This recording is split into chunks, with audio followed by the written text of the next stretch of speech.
This is Scott Becker with the Becker Private Equity and Business Podcast. Today's discussion is GDP slows to a crawl. Is stagflation here?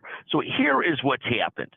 We're loading on debt as a country. We're running about a $2 trillion deficit, which should be equal to about 6 to 8 points in the economy, given that the total economy might be $28 trillion. At the same time, in the first quarter, growth in the country was just 1.3%.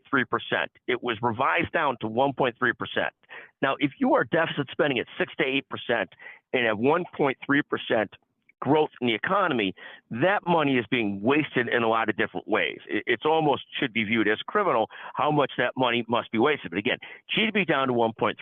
Now, the worst of all things, brings us back to Jimmy Carter, and I won't make comparisons to Jimmy Carter and any former future or current president, but Jimmy Carter, had what we called stagflation, which is stagnant growth but inflation, and that's what you have currently: 1.3% growth in the first quarter, but 3-point-something% inflation.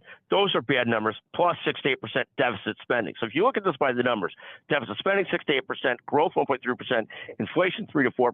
Those are bad numbers. Let's get those reversed. Thank you for listening to the Becker Private Equity and Business Podcast. Thank you very much.